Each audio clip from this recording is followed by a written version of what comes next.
तो गाइस हम लोग शुरू करते हैं आज अपनी प्रीपोजिशन की क्लास। तो सबसे पहले अगर हम लोग बात कर रहे हैं प्रीपोजिशन वर्ड, ये जो हमने लिख रखा है प्रीपोजिशन वर्ड का मतलब क्या होता है। अगर प्रीपोजिशन वर्ड की मतलब की गाइस बात करें तो सबसे पहले देखो ये इसको अगर हम ब्रेक डाउन करें, सबसे पहले हम इसको क्या करेंगे, इसको ब्रेक डाउन करेंगे प्रीपोजिशन वर्ड को।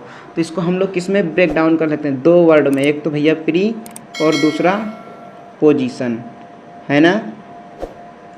और आप सभी हमको ये बताओ गाइस कि पोजीशन का मतलब क्या होता है। पोजीशन का मतलब होता है गाइस स्थिति, है ना, उसकी स्थिति को ही तो दिखाता है पोजीशन। और प्री का मतलब क्या होता है, पहले, है ना।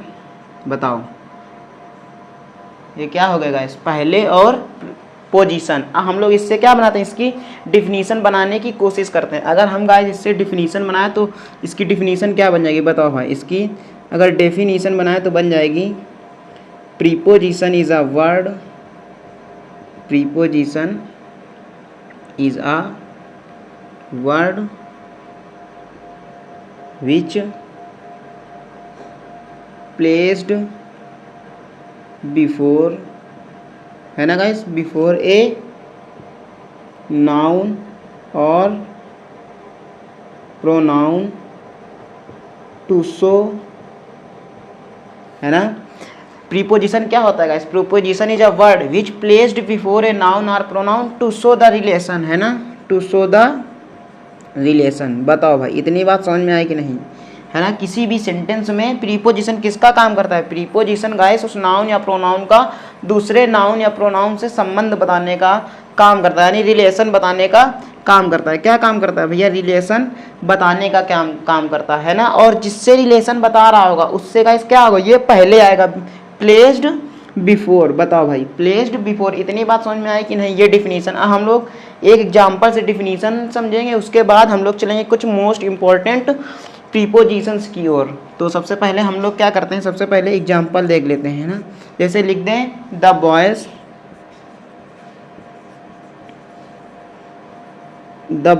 Are in the class, the boys are in the class. बताओ भाई देखो इसमें किससे संबंध बता रहा है, देखो इन कहाँ पे है, ये इन क्या है आपका है प्रीपोजिशन, है ना। ये गाइस है, ये प्रीपोजिशन है इन, और ये किस नाउन से पहला है, बताओ भाई। नाउन ये किसके लिए आया है, इसके लिए, क्लास के लिए। और क्लास क्या है, नाउन। और इस क्लास से रिलेशन किसका दिखा रहा है, इन बॉयज़ का। बताओ भाई ये दिखा रहा है नहीं, बॉयज़ कहाँ है। जैसे हम लोग क्या करें, कुछ देर के लिए क्या करते हैं, इस इन को छिपा लेते हैं। अगर हम इसको कुछ देर के लिए हाइड कर दें तो क्या कह सकते हैं, the boys are the class, the boys are the class, यानी लड़के क्या हैं, कक्षा हैं। तो ये रिलेशन नहीं हुआ ना भाई। तो उस रिलेशन को दिखाने के लिए कौन सा वर्ड आया, इन। और इन क्या है, प्रीपोजिशन। तो ये इस बॉयज और क्लास के बीच में क्या दिखा रहा है, रिलेशन दिखा रहा है कि the boys are in the class, यानी कक्षा के अगर अंदर हैं सभी लड़के तो क्या होगा, इन लगाएंगे, है ना। अगर क्लास के पास में है तो क्या लगा देंगे, वहाँ फिर ऐड लगा देंगे ना। वो अलग अलग कंडीशन है कि अलग अलग preposition according to sense use किए जाते हैं, वो बात अलग है। लेकिन अभी आप समझो कि प्रीपोजिशन का यूज कैसे करते हैं। The boys are in the class, है ना। नेक्स्ट एग्जाम्पल लेके देखते हैं। जैसे नेक्स्ट एग्जाम्पल हम लिखते हैं the book is on the table, the book is on the table, यानी ये बुक कहाँ है, टेबल पर है ना भैया। देखो ऑन क्या है, ऑन है तुम आपका प्रीपोजिशन वर्ड, और ये किसका रिलेशन दिखा रहा, इस बुक का टेबल से, कि बुक कहाँ है, टेबल के ऊपर रखी है ना। जब आप सरफेस पे कोई चीज़ रखी होती ना, सरफेस पे रखी होती, वहाँ पर हम लोग क्या यूज़ करते हैं, ऑन का। जैसे देखो एक एग्जाम्पल आपको दे के दिखाते हैं। जैसे ये हमने अभी रजिस्टर ले रखा है ना, ये रजिस्टर ले रखा है, और इसके ऊपर हम लोग क्या रख दें, इस मार्कर को सपोज करो लिख देते हैं ना, रख देते हैं, सॉरी रख दिया ना। तो इसका मतलब क्या हो गया, the pen is on the register, इसको कह सकते हैं ना, कह सकते हैं ना रजिस्टर, या फिर नोटबुक भी कह सकते हैं। तो क्या कहेंगे, the pen is on the notebook, कहाँ पर है, नोटबुक के ऊपर है ना, सरफेस पर रखी हुई है ना। तो उसको क्या कहेंगे, ऑन, वहाँ पर यूज़ करते हैं हम लोग सरफेस के लिए। ये गाइस हो गया एक। चलो अब हम लोग चलेंगे अपने नेक्स्ट प्रीपोजिशन की तरफ। अब हम लोग कुछ इंपॉर्टेंट प्रीपोजिशन लिखेंगे और उनकी कंडीशन के अकॉर्डिंग हम लोग उसको डिस्क्राइब करेंगे। तो अभी मैं गाइस हो जाता हूँ साइड पे। अगर आप किसी को इसका स्क्रीनशॉट लेना हो तो वीडियो को पॉज करके स्क्रीनशॉट ले सकते हैं, या फिर कॉपी पे नोट करना हो तो बाद में स्क्रीनशॉट लेकर नोट कर। अभी मैं हो जाता हूँ 1 मिनट के लिए थोड़ा सा बगल में। आज की क्लास का हमारा प्रीपोजिशन है गाइस इन। इन प्रीपोजिशन की सभी कंडीशंस को जानेंगे गाइस हम लोग आज की क्लास में। सबसे पहले तो पहली बात तो हम लोग यूज़ कर इनका मतलब पहले देख लेते हैं ना। अगर हम लोग इनका मतलब देखें तो इनका मतलब क्या होता है? इनका मतलब होता है सबसे पहले में, है ना, इसके अर्थ की बात करें, और दूसरा होता है अंदर। बताओ भाई, अंदर के अर्थ में हम लोग इनका यूज़ करते हैं और में के अर्थ में भी यूज़ करते हैं। सॉरी गाइस, है ना। इनका प्रयोग हम लोग कब करते हैं? में के रूप में करते हैं, सॉरी में के अर्थ में और अंदर के अर्थ में। अब गाइस देखो, हम लोग देखते हैं इसका और कहाँ कहाँ पे यूज़ करते हैं। इस इनका यूज़ हम लोग क्या क्या दिखाने के लिए काम करते हैं। देखो, अगर हमको किसी भी सेंटेंस में टाइम शो करना है तो हम लोग इनका उपयोग कैसे करते हैं, इनका यूज़ कैसे करेंगे। अगर हमको प्लेस में करना हो तो हम लोग कैसे करेंगे, बताओ भाई, है ना। जब हमको स्थिति दिखाना हो भैया, किसी चीज़ की पोजीशन दिखाना हो, स्थिति दिखाना हो, या फिर इसको इंग्लिश में क्या कहते हैं, पोजीशन दिखाना हो, है ना, कि वो स्थिर है या और गतिमान है। गतिमान के लिए तो गाइस आप इनटू लगाते हो, उस वो प्रीपोजिशन अलग डिस्कस करेंगे ना, इनमें डिस्कस करेंगे। तो इन सभी के बारे में हम लोग बात करते हैं आज की क्लास में। सबसे पहले देख लेते हैं हम लोग टाइम को। सबसे पहले किसको देखेंगे? सबसे पहले देखेंगे यूज़ ऑफ इन, है ना, बोलो, यूज़ ऑफ इन का, है ना। हम लोग यूज़ ऑफ इन का देखेंगे किसके अकॉर्डिंग? टाइम के रूप में। कैसे? टाइम के रूप में हम लोग देखते हैं कैसे यूज़ करते हैं इनका। तो सबसे पहले देखो, अगर हम लोग यूज़ करें टाइम में, इनका यूज़ कब करते हैं? हम दिखाते हैं इनका एक तो पीरियड ऑफ टाइम के लिए। सबसे पहले किसका दिखाएंगे? सबसे पहले अगर हम बात करें तो ये दिखाते हैं पीरियड ऑफ टाइम। और इसकी अगर हम लोग सेकंड कंडीशन की बात कर लें तो सेकंड कंडीशन में हम लोग इनका प्रयोग कब करते हैं? वो दिखाते हैं हम लोग एट द एंड के लिए, एट द एंड, है ना। किसी समय के समाप्त होने पर हम लोग इनका यूज़ कर लेते हैं ना। सबसे पहले हम लोग पीरियड ऑफ टाइम का एग्जाम्पल। अगर हम लोग पीरियड ऑफ टाइम का एग्जाम्पल लें तो देखो, एक टाइम होते हैं दो प्रकार के यार। देखो, पहला एक होता है पॉइंट ऑफ टाइम, और अगला हमारा होता है guys second number period of time. Period of time और point of time. Point of time का मतलब होता है एक निश्चित समय, है ना, निश्चित समय। और पीरियड ऑफ टाइम का मतलब होता है अनिश्चित समय, यानी एक समय होता है जिसको हम लोग क्या बोलते हैं? पीरियड ऑफ टाइम, यानी कुछ समय होता है वो, है ना, वो पॉइंट नहीं होता, निश्चित नहीं होता, यानी तो उसको बोलते हैं पीरियड ऑफ टाइम। और हम लोग अगर बात करें पॉइंट ऑफ टाइम की तो पॉइंट ऑफ टाइम में हम लोग एट प्रीपोजिशन लगाते हैं, और पीरियड ऑफ टाइम है हम लोग इनका यूज़ करते हैं। तो इनका यूज़ हम आज लोग देखेंगे गाइस पीरियड ऑफ टाइम के रूप में। जैसे हम कहते हैं कि फर्स्ट नंबर एग्जांपल है हमारा कि माय फादर विल रिटर्न, है ना,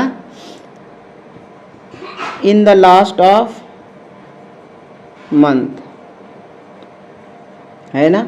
in the last of month कब आएंगे? My father will return in the last of month. मेरे पिताजी महीने के अंत में आएंगे। कब आएंगे? महीने में, महीने के अंत में आएंगे। तो यहाँ पर प्रीपोजिशन क्या है भाई? इन, और इन प्रीपोजिशन टाइम के रूप में है ना, अंत दिखाने के लिए, लास्ट मंथ, है ना। इन द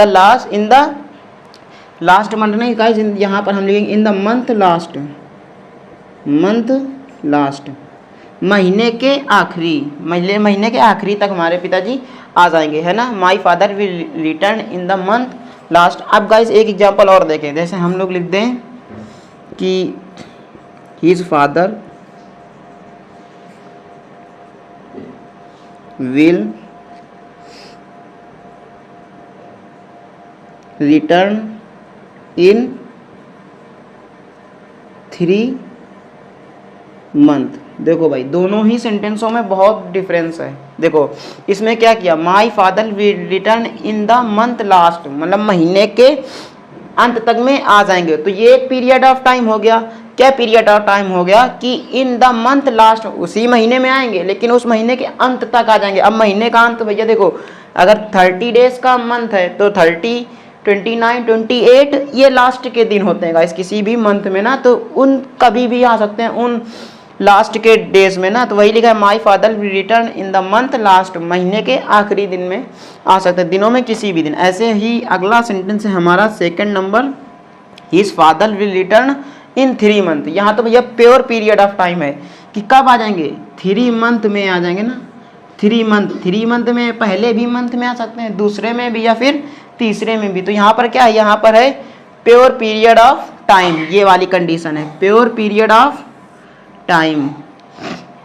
बोलो गाइस इतनी बात समझ में आ गई कि नहीं। और ये क्या हो गया, एट द एंड दिखाने के लिए है ना कि 3 मंथ के लास्ट तक जरूर आ जाएंगे। अब हम लोग गाइस करेंगे प्लेस में कैसे इनका यूज करेंगे। देखो अब हम लोग करेंगे यूज ऑफ इन, किस कंडीशन में, प्लेस की कंडीशन में। प्लेस की कंडीशन में कैसे यूज करते हैं, देखो गाइस यहाँ पर भी 2 कंडीशन होती हैं। देखो अगर हम लोग किसी बड़े स्थान की बात कर रहे हैं ना, बड़े प्लेस की बात कर रहे हैं, तो वहाँ पर हम लोग किसका यूज़ करेंगे, इनका यूज़ करेंगे। और अगर उस प्लेस के साथ बात करते करते हम किसी छोटे प्लेस के लिए बात करने लगे तो वहाँ पर किसका प्रयोग कर देते हैं हम लोग, ऐट का प्रयोग करते हैं ना। तो ये इन और ऐट का यूज है। ऐट को अभी हम लोग नहीं डिस्कस कर रहे हैं, अभी हम लोग के लिए डिस्कस कर रहे हैं इनको। तो हम लोग पहले इनको देखते हैं ना। तो इनको कहाँ यूज करते हैं, इनको हम लोग यूज करते हैं बड़े शहरों, बड़े स्थानों या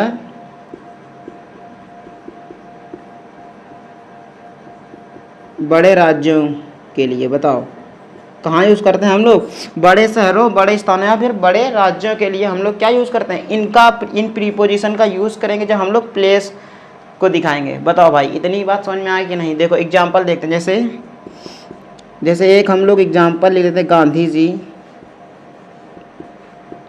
है ना, बॉर्न एट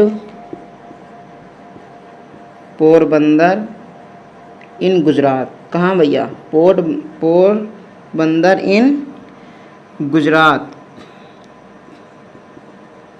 ये है हमारा example, Gandhi ji born at Porbandar in Gujarat. तो आप हमको बताओ भैया यहाँ पर इस सेंटेंस में 2 प्रीपोजिशन है, एक तो एट और दूसरा इन। बताओ गाइस तो यहाँ पर क्या यूज किया गया। देखो पोरबंदर कहाँ है, पोरबंदर ये जो प्लेस है गाइस, एक ये है प्लेस और हमारा सेकंड ये है प्लेस। तो दोनों गाइस प्लेस है ना। तो आप हमको बताओ इसमें बड़ा सा कौन है। गुजरात क्या है, एक पूरी तरीके से स्टेट है ना, राज्य है। और आप हमको बताओ इस गुजरात के अंदर ही तो कहीं पोरबंदर है। तो ये गाइस क्या होगा, इसके कंपैरिजन में गुजरात बड़ा हो गया ना। तो बड़े प्लेस के लिए हम लोग क्या यूज़ करेंगे, इनका यूज़ करेंगे, और छोटे के लिए एट का यूज़ करेंगे। तो क्या होगा, Gandhi ji born at Porbandar in Gujarat, यानी गुजरात में पोरबंदर नामक स्थान पर क्या हुआ था, उनका जन्म हुआ था। बोलो गाइस। जैसे सेकंड नंबर देखते हैं, अनिल लिव्स इन आगरा, है ना। Anil lives in Agra. अनिल कहाँ रहता है भैया, आगरा में रहता है। ये तो इन तो पहली बात तो रिलेशन दिखा दिया अनिल का और आगरा को। और इन अब कहाँ यूज़ हो रहा, प्लेस पे यूज़ हो रहा ना। और ये कैसा प्लेस, आगरा एक पूरा, बोलो आगरा के लिए यूज़ होगा। बताओ भाई, बड़ा प्लेस है ना आगरा, इसलिए हम लोगों ने क्या यूज़ कर लिया, इन यूज़ कर लिया, है ना।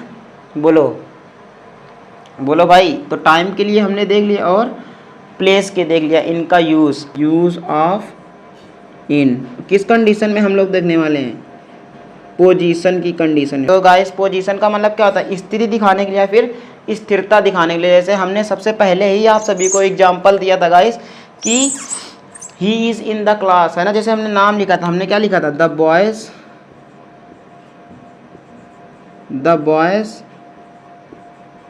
Are in the class, the boys are in the class. Boys कहाँ हैं गाइस, क्लास में हैं, तो इन आ गया ना। अब इन बॉयज़ क्लास में हैं का मतलब कैसे हैं, वहाँ पर प्रेजेंट हैं, उपस्थित हैं और स्थिर अवस्था में बैठे हुए हैं ना, तो इसलिए वो क्या दिखा रहा, पोजीशन दिखा रहा उनकी ना, कि कैसे हैं वो, स्थिर अवस्था में या फिर गतिमान। अगर गतिमान के लिए यूज़ करते हैं हम लोग इनटू का यूज़ करते हैं ना, क्या का यूज़ करते हैं, इनटू। जैसे ही जंप्ड इनटू द वेल, वह कहाँ चला गया, चला तो गया कुएं में, लेकिन कैसे, गतिशील अवस्था में, तो वहाँ हम लोग यूज़ करते हैं इनटू का, है ना। यहाँ पर हम लोग क्या यूज़ करेंगे, इन प्रीपोजिशन का यूज़ करेंगे। और इन किसके लिए, the boys in the class, इनका गाइस रिलेशन दिखा रहा किसका, लड़कों का कक्षा से। बोलो भाई इतनी बात समझ में आया कि नहीं। आई होप गाइस आप सभी इनका यूज सीख चुके होंगे ना।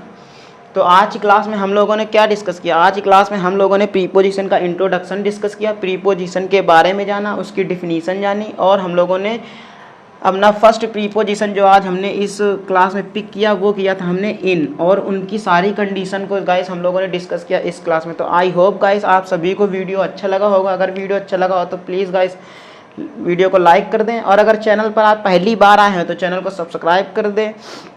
और गाइस अगर आपका कोई भी डाउट हो, कुछ भी आप पूछना चाहते हैं तो गाइस कमेंट में ज़रूर अपना कमेंट टाइप करें। अब मिलते हैं नेक्स्ट क्लास में, तब तक के लिए गाइस जय हिंद।